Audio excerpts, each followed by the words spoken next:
in my heart a melody. Jesus whispers sweet and low. Fear not, I am with thee, peace be still. In all of life's ebb and flow. Jesus, Jesus, Jesus, sweetest name I know. Fills my every longing, keeps me singing as I go. Feasting on the riches of His grace, resting beneath His sheltering wings, always looking on His smiling face.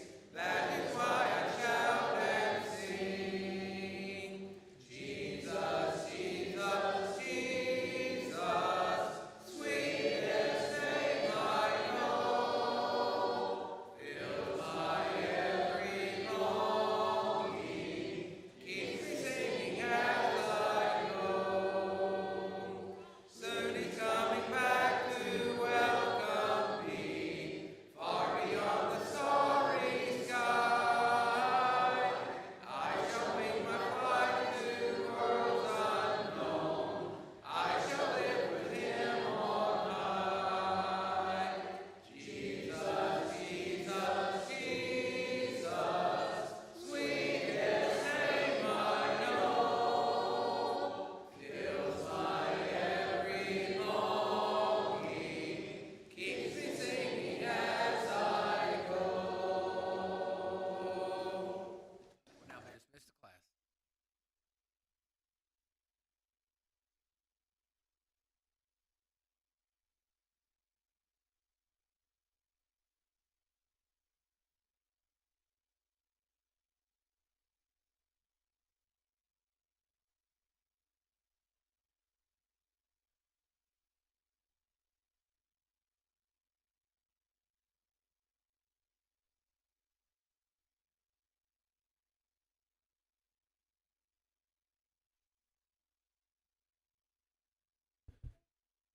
Good morning. This morning we'll be studying Ecclesiastes chapter 7. Probably wondering why I just picked a random chapter, but this is for the college class. They're studying Ecclesiastes. I prepared for this last Sunday and there wasn't enough to go back there, so that's where we are. Bruce is out of town, obviously. Will Castor will be preaching this AM, and then Harrison Blue will be preaching this evening, so looking forward to that. So just a little bit, I think everybody knows Ecclesiastes, and we won't go too deep into it, but who is the author, or let me word this, who is Ecclesiastes written about? Because there is some, discussion about who actually wrote it, but when we think of Ecclesiastes, who is it? Okay, Solomon. And when I read it, it talks about the son of David. I mean, it seems like it's pretty obvious, but there are some discussions, or maybe somebody wrote it about him, and that's fine, but the lessons we get from it are about Solomon's life. So I'm going to start with an easy question for everybody. I hope everybody in this audience. So in our Bible that we have, Word of God, is everything in it true? Okay, I hope everybody says yes. That's pretty simple. So I'm going to read Proverbs 22:6. Train up a child in the way he should go. Even when he is old, he will not depart from it. Is that a true statement? Yes, a true statement. Okay. If we do that, is that always the case? Karen? I don't think that we can say that's a promise. Right, and that's where I'm going with this. That's the whole thing. So that's in Proverbs. So what's a proverb? Is it absolute truth? And no, it's not. But what is a proverb? Okay, it's a general truth. We know that's not, an exact every time you do that, because we see that and raise children the same way, and they have free will.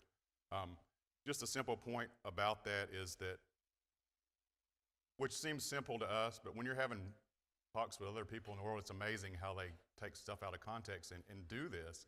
They look at everything exactly. You go to Revelation, you can tell that stuff's not, a lot of figurative language. Luke 9:60 says, let the dead bury their own dead. I knew a guy back in our hometown when I was younger who wouldn't go to one of his family members' funeral because of this. And I don't know what he was thinking about how the dead would physically bury the dead, and we know that's not what Jesus is talking about. But again, you take stuff out of context or not do that, how that's done. So we understand the Bible's written in a lot of different ways. And what is Job, Psalms, Proverbs, Ecclesiastes, and Song of Solomon called? What kind of literature? What'd you say, Todd? Poetry, and what else? Wisdom. So, that's what it's talking. And Proverbs and Ecclesiastes were either written by Solomon or written about him, so it's the same thing. So we're in Ecclesiastes. A lot of these are Proverbs. It's general truths, not necessarily 100% truth in the fact that it's going to come true. We know Jesus used parables, which were simple stories to teach a moral lesson, and we understand that in the Bible. It's not literal when people see that. So just simple statements that I think probably in this audience we get, but when you're studying with somebody, sometimes they don't, and we need to realize that and explain to them. So I'm going to ask this other question, which I think Solomon answers later in chapter 7, but how or why did Solomon leave God when he was blessed with miraculous wisdom? It seems like, Roger? The wives that took his heart away from God. Okay. So what happened to the wisdom? That wasn't wise. Well, it doesn't mean that you use it all the time. Right. Wisdom is there in God's Word. It's a matter of do we apply it to ourselves or to whomever it's written for. Right. Like if you have a child, you train him up. If he chooses to do that, that's fine. Right. If he chooses not to, he's going to pay the responsibility for it. We have the responsibility of teaching. He has the responsibility of obeying. Right. And what I think it comes down to, a simple thing, is Solomon had free will. We all have free will. And it seems like when you look at it from the outside, he asked for the right thing. He was wise before he even asked, because he asked for the right thing and God granted it to him. And you would think you've got this supernatural wisdom that, he's fine, he's going to go along that. But he still had free will, and things led him away from God. So, I think about Paul and, or was Saul saved on the road to Damascus? Okay. Yes. Yes, no? He heard the gospel. Okay, good point. He did hear the gospel. Just thought question, do you think Saul would have been saved if Jesus wouldn't appear to him on the road to Damascus? This is, hypothetical situation, but I don't know. And so I look at it kind of thing, same thing, you're thinking, well, maybe, in a roundabout way he was. But then if you go over to 2 Corinthians, I think it's the 11th chapter, 23 through 28, and you start talking, we won't go over there, but think about all the things Paul went through. And you look at that list, he got the knowledge, he was saved by the gospel. And then you think all the things he had to go through because of that choice. It would have been a whole lot easier for him, I don't know, if I was stoned once, I'd be thinking, I don't know, they left him for dead. They thought he was dead. And, he might have been maybe I didn't see what I thought I saw, or maybe I don't want to do this, because he had everything in life. He had, prominence, probably riches. He had everything, and then he had to give that up and everything he went through. Mike? Paul was a unique personality that when he was committed, he was 100. Yes. Even before he obeyed the gospel, he was 100. And it took a direct operation of Jesus to get his. Right.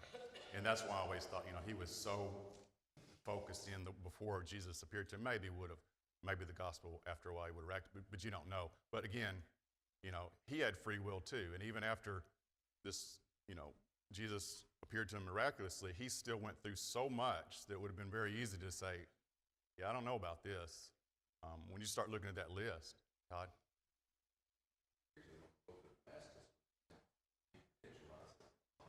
Yes. That was the main reason. Right. Now, I'm not discounting the other things that do it, but Jesus wanted him to be one of Right. that. True. And still through all that he had, free will and he had to go through a lot of difficult things. So. All right, so we're going to read chapter 7 here, but just a little bit back up context, so since we're starting in the middle of Ecclesiastes. Chapters 1 through 6, the writer, Solomon or whoever, only talked about the futility of life under the sun.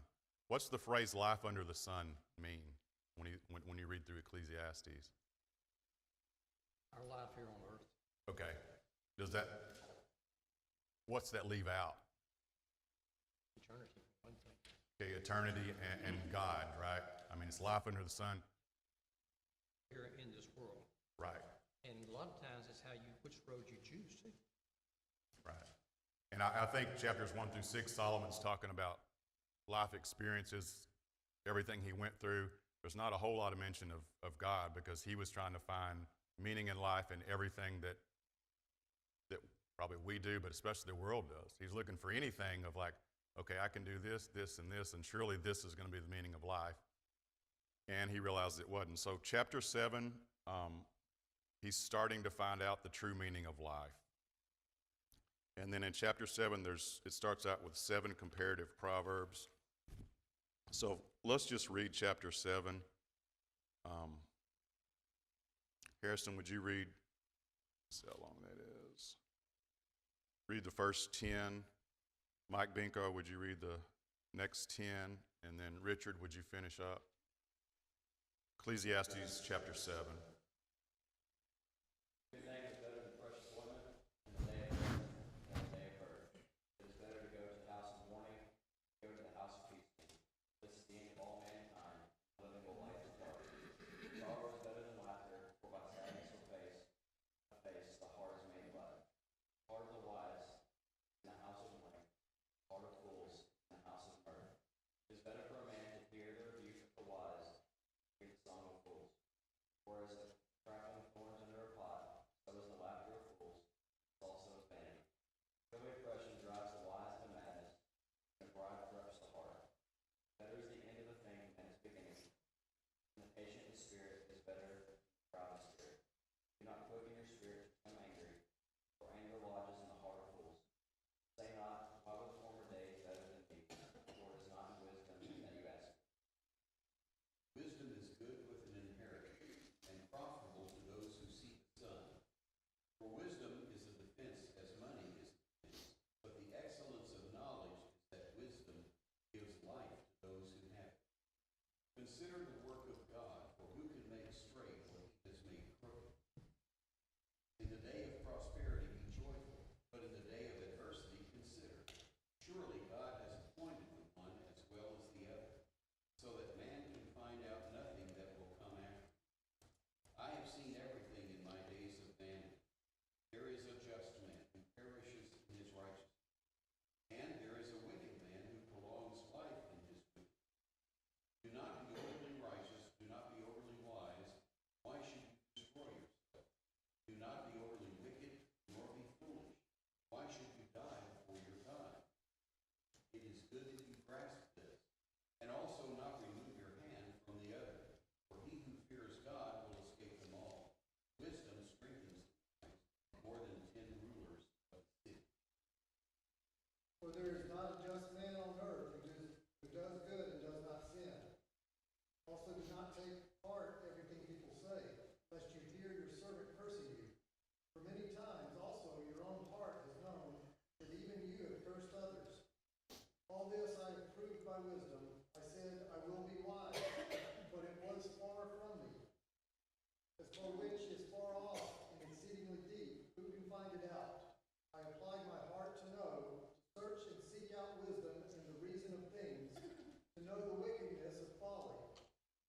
should have said this up front. I'm not sure I'm teaching today. I'm just leading class because there's a lot in there. I picked Ecclesiastes for the college classes. We were having rotating teachers. I thought it'd be something easy, and it is easier. But when you start getting into it, like anything else, there's some pretty deep stuff in there. I think Kelton pointed out. I told him I'd take chapter 7. He said, "That's a good one. There's a lot of stuff in there," and I was like, I'm out here teaching it, so I'm again leading this. I may not have all the answers on that. But we're starting out with 7 comparative truths is what he starts out with. The first one is a good name is better than a good ointment. What is your name? Okay, your character. Okay, so I mean, it's pretty simple. It's better than perfume or whatever. Even there's an aroma even to God. Some of the commentators had on comparison. Ecclesiastes 10:1. Todd, would you read that in regards to your name? I think that's the right one.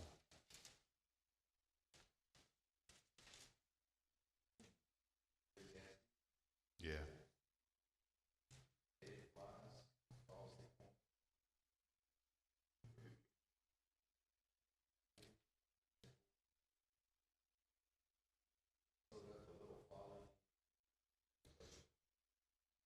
Okay.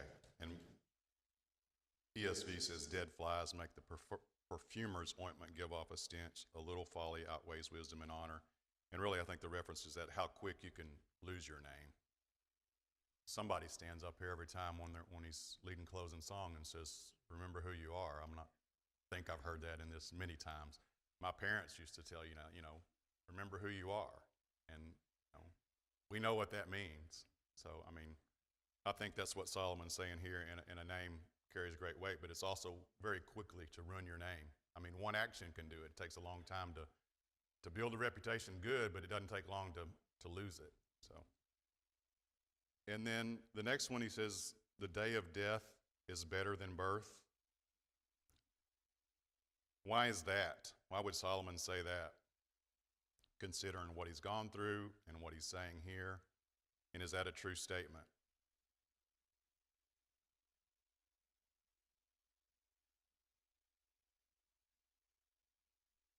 In a lot of ways. What kind of life have you lived? Okay. You've lived a wicked life. The day of your death is not. Okay. Because you're going to meet God. You're righteous. Yeah, it is. As you start out life, you don't know what's ahead of you. Right. So you've got to face all that with all the temptations, knowledge you've got to gain or whatever. But once you've reached the end, there's a lot of people that have reached it and said, I've fought a good fight. I've kept the fight. Right. I think that's what Roger was saying. You don't know what kind of life you're living, but at the end, hope if you're a faithful Christian, you can say, I fought the good fight. I'm looking forward to that. Revelations 14:13 along with that says, blessed are the dead who die in the Lord, for their deeds will follow them. And then Paul states in Philippians 1:21, for to me to live is Christ and to die is gain. So in that sense it is. And then along with that one, it is better to go to the house of mourning than the house of feasting. Yesterday, I had planned on going to a wedding.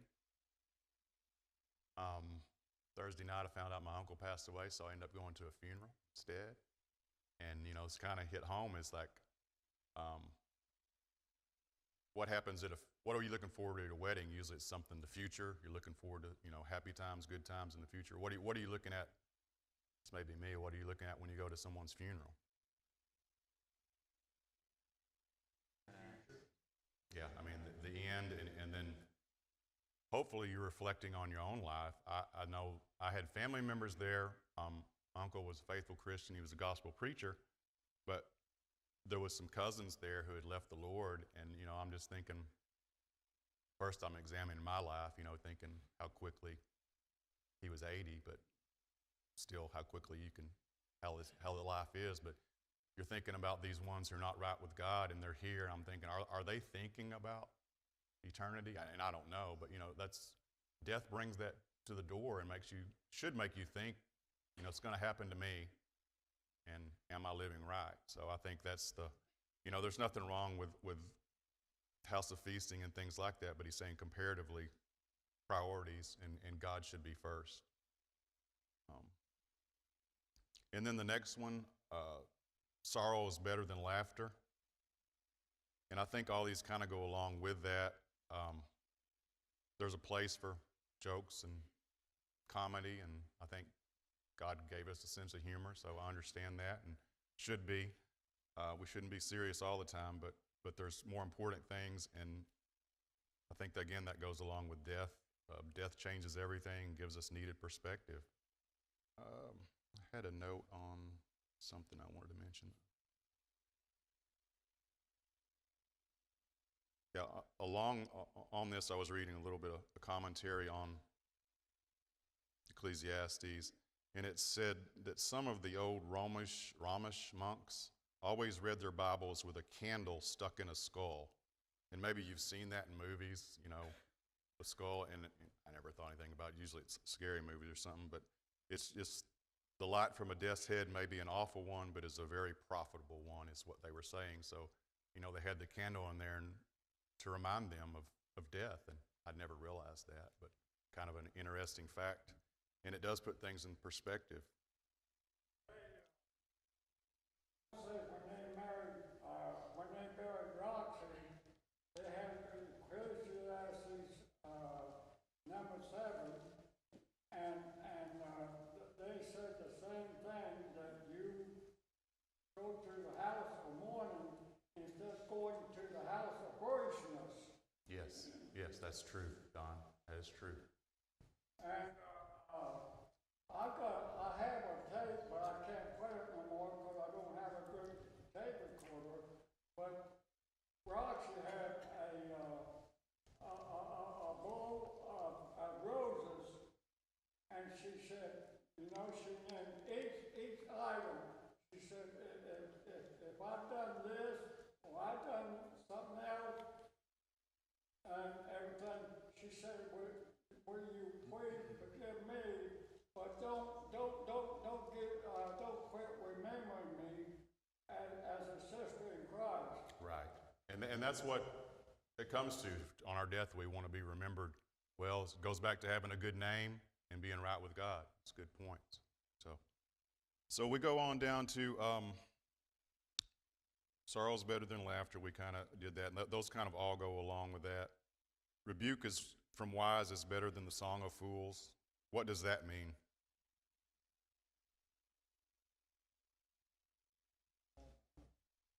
Why is rebuke better than the folly or songs of fools?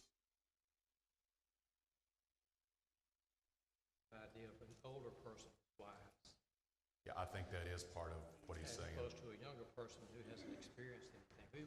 Who would you rather listen to? Of course, as an older person, you know, you may not think yourself as wise, but whenever you think back to what you were, Right. the things that we did not understand, we can understand now. And you can't. You cannot understand some of that stuff as a young person or child. Mama, why? Daddy, Right. why? I'll understand later. I Or- can explain it to you 10 times and it won't make any difference. Or when you're between 18 and 22 and you think you know everything, and, you know, a little bit later you realize you knew very little. But I think that is part of it. My daddy was a stupid person, and I found out later how wise he was. Yes. Or something along that line. Yes. And I was going to mention, found the verse here. It talks about the crackling of thorns under a pot, and if you ever burnt, like I had rose bushes I had to burn that are dead, how quickly they light and burn, and you know, that's a good fire, but it goes away very, very quickly. I think that's what he's making the thing to. And verse 7 says, surely oppression drives the wise into madness. I mean, you may be reflecting on what drove Solomon away from God. We know the exact reason, but all these things he tried to experience everything, and I think he did everything that a rich man would, and he found no happiness in them, and it was, you know, it's actually depressing to him. And that, you know, what happens if you don't have God when you start looking for answers in life? You don't find them, so I mean, it's going to just lead to like okay, I don't know. I don't know what there is. I've had everything and nothing seems to satisfy, nothing seems to last. I'm going to leave it to somebody who probably going to waste my money, and nobody's going to remember me in a generation. And so that can lead you away from God if you don't realize the purpose of life, which we know in the end of Ecclesiastes he states. And then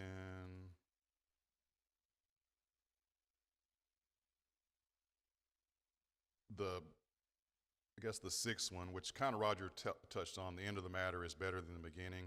I think it's Solomon saying wisdom comes with age. Life experiences give older people perspective that younger people don't have, and I think we've all experienced that. Not to say that some old people don't learn. I mean, there's some things that I'm still hard-headed on and haven't learned the way I should. And then on 7, the 7th comparison, patience of spirit is better than haughtiness of spirit.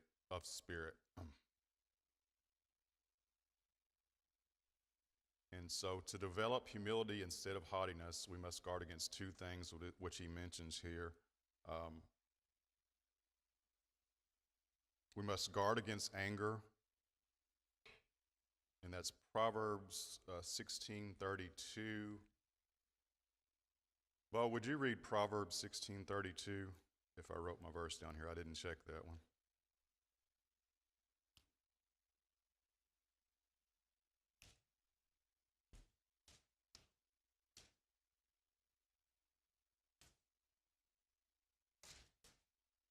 He who is slow to anger is better than the mighty. He who rules his spirit than he who takes a city. Okay, so one of the things we must, if we are impatient, even if we believe in God, so say we're going through something, we pray to him. If we're not patient, we don't get an answer. What can happen? I mean, there's a lot of things that can happen, but in regards to this, okay, you leave God and you do that. The other thing is you can become angry with God because you didn't get the answer, either what you wanted or in the timing that you expected. So if we don't have that, anger is a problem. The other one he has in verse 10, I think I had that down, is looking back over your shoulder, looking back, living in the past. I know people I went to high school who still live in those past, times of sports and stuff. There's nothing wrong talking about the good old days, but if you live in them, probably most of y'all haven't watched Napoleon Dynamite, maybe you have, but I think of Uncle Rico. I mean, he lived in the past. I mean, that's, his whole life. He couldn't move forward because, he was stuck in the past. What Bible example of people do we know living in the past or wanting to go back to something that as they described it was wonderful? Okay, the Israelites, they wanted to go back to Egypt, and if you would have read their account, you would have thought, man, they were in paradise. Yes, I mean, yeah, Bruce is studying in Numbers, so next week he'll be back here doing that. But you look at that, and the Israelites, man, they were. We had food, we had all this, not to mention we were slaves and had to do twice the labor, and, we had all the plagues to try to get out. We were doing anything to get out of there, but I don't know the time frame. Wasn't very long, and they'd seen all these miracles that, wish I could go back to the good old days. And I think we have that problem too, remembering the good things, but there's a lot of bad things in the good old days too. So I think that's a struggle that we have to guard against. And then verses 11 through 29, I don't know how much time we're going to get, but we'll go through this. I wanted to talk about a few points that I may skip to. Is the 5 benefits of wisdom. And then verses 11 and 12, wisdom gives protection. He's talking about money, but money protects you financially, but when it's joined with wisdom, it's a good thing, and godly wisdom. Wisdom gives you perspective. considered the work of God, and there's kind of mentions of that.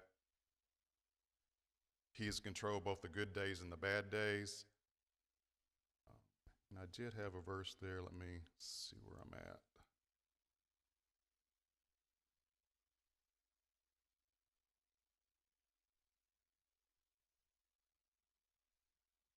In verse 14, it says, "In the day of prosperity be joyful, and in the day of adversity consider, God has made the one as well as the other, so that a man may not find out anything that will be after him." And there's kind of language of Job in there, but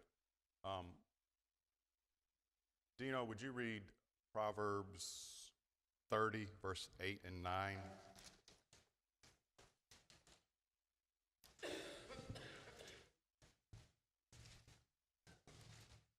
Proverbs 30, 8 and 9. Again, I didn't check that. I wrote that down. So. Deep deception and lies are from me. Give me neither poverty nor riches. Feed me with the food that is my portion, that I not be full and deny you, and say, Who is the Lord? Or that I not be in want and steal and profane the name of God. Okay, so what's he saying here? What's he asking God, or what's the proverb? He doesn't want to be rich. For what reason? And he doesn't want to be poor. Yeah, not trusting God, leading to disobey God. And I think that's what, there's a balance here. And that's what he's saying. And Solomon knew that because most of his life he was very unbalanced in these things. So I think that's a verse that applies to that is, And then I think we're down in verse 16 and 17. Be not overly righteous and do not make yourself too wise. What's he mean, don't be overly righteous? Can we be overly righteous?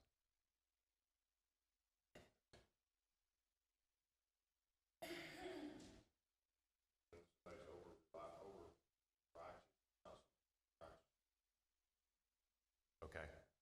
Who was that in the New Testament that Jesus dealt with all the time? Jews and the Pharisees specifically, that they had this self-righteousness. Remember the prayer that I'm glad I'm not like this guy, and boasting when he's praying to God about himself. And I think that's part of what he's saying. Then we get down to 17. Be not overly wicked, neither be a fool. Why should you die before your time? So be not overly wicked. What is he talking about there? Can we be a little wicked? I mean, We're all going to do wrong. okay, we're all going to do wrong. We shouldn't revel in it, for one thing. We should repent of it. So we, live a life that's in accordance with God's word as much as you can. Right. I think, again, he's talking about balance here. He's saying don't be self-righteous. And then, again, we know, again, this is probably basic Bible study, but common sense says we can't be wicked. If I said stop that incessant lying, would that mean you can lie a little bit, or stop the constant lying? You can lie, but don't do it all the time. It's, again, how we use in any other things out of the Bible. If you read something like that, you understand that. I know I wrote this verse down, but I know it's 1 Timothy, qualifications for the elder, but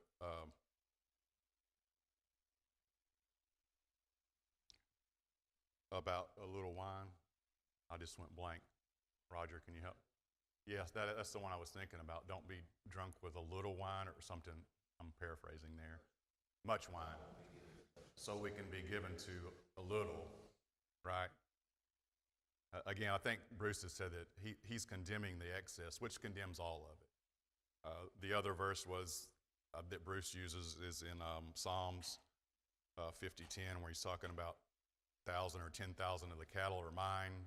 And, is that the limit? No.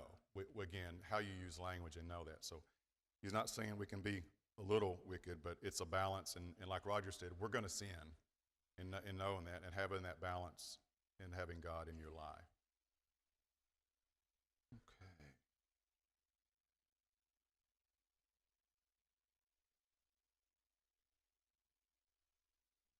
And then wisdom gives strength, verses 19 through 22. There is nothing stronger than wisdom.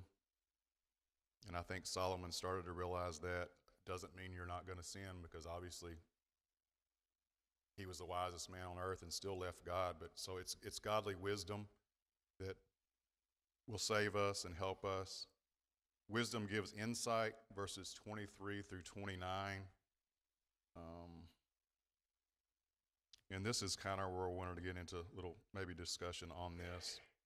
Make sure I haven't missed anything that I wanted to cover.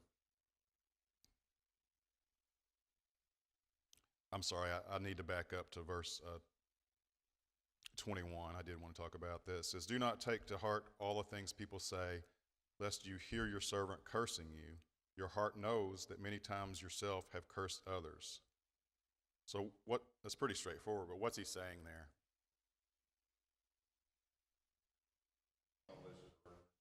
Okay, don't listen to rumors, and even if it's not a rumor, I mean, if you hear somebody say something about you, think about it.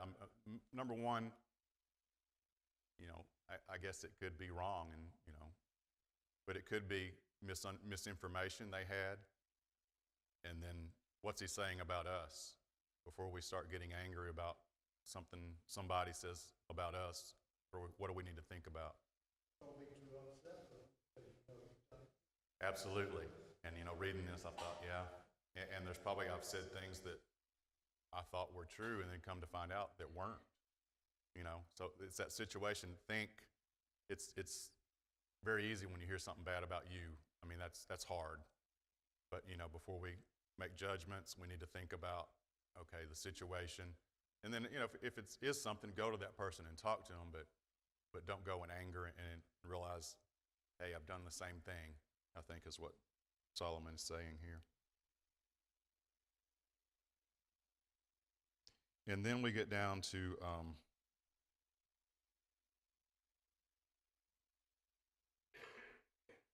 23. All this I've tested by wisdom. I said, I will be wise, but it was far from me. So what is he saying here? Again, you got to kind of put chapters 1 through 7 here. Solomon's saying, I'll be wise, but it was far from me. At this point, what has happened to him? Experience of life happened. How far off and the thoughts were valley. Right. Wider and wider apart. Right. I mean, you think I've got riches, I can have anything I want. This is going to make me happy. And you keep, getting this and building things and then having women, and it's like, then you get so far off. And I think that's his point. That's his experience.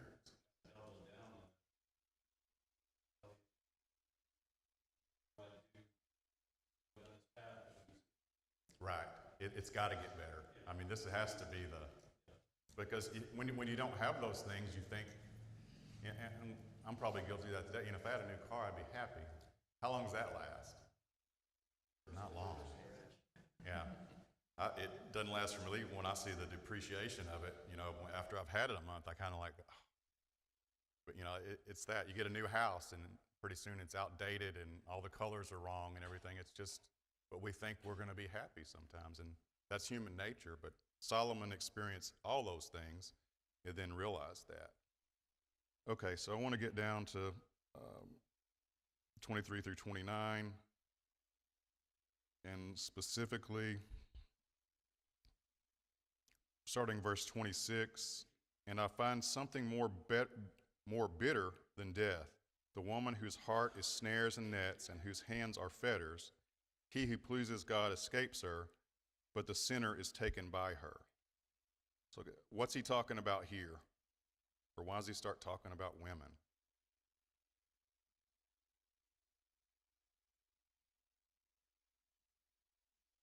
what role did women play in Solomon's life? I mean, that you could say that was his whole life. He had 1,000 to deal with that. So I think when you're talking about this, you think about who's writing it and what he's gone through, and it's a little maybe a different perspective. And I didn't want to talk too much about when this was written because I know there's different things, but it's interesting that he says, "He who pleases God escapes her, but the sinner is taken by her." And I kind of wonder which one was Solomon at this point. You know, I've always tend to read this as the end of his life, and I know there's different views that may not be the case, but you know he didn't escape him at first, but then at the end you kind of wonder, you know, was he the sinner taken by her and that was it, or somebody writing about Solomon?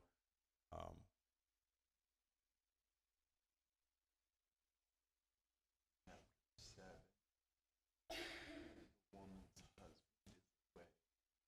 Yes. She entices another. The end of their night not describe satisfaction. No, Right. death. Right.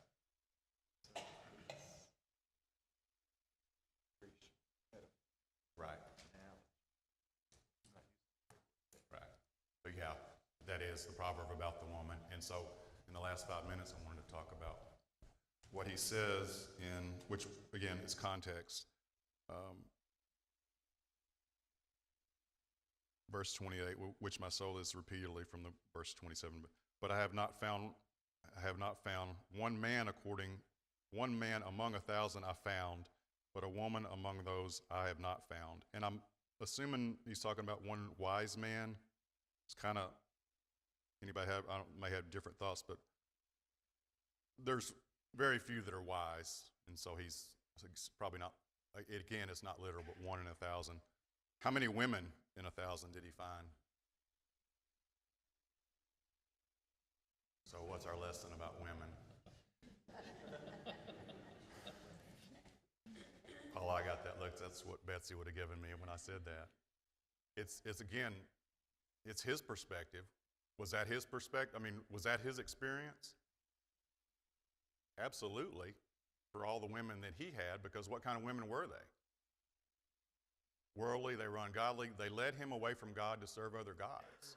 So that is his experience. He's not telling us that, you know. I don't think it has anything to do with intellectual wisdom or anything between men and women. But again, in context, we need to understand Solomon's writing this. This was his experience, and women were his downfall. So, you know, I think that was his perspective and true. Ecclesiastes 9:9, it says, "Enjoy life with a wife whom you love all the days of your vain life that he has given you under the sun, because that is your portion in life and in your toil at which you toil under the sun." So the writer, whoever it is, realizes, you know, if you find the right one, and again, Proverbs, you know, we go to Proverbs talking about the wicked woman, but also the good wife talks about if you find that one, that's what you need. And Solomon, you know, through his life, he didn't have any of this. He never was looking for that one person and then the kind of woman that's described in Proverbs.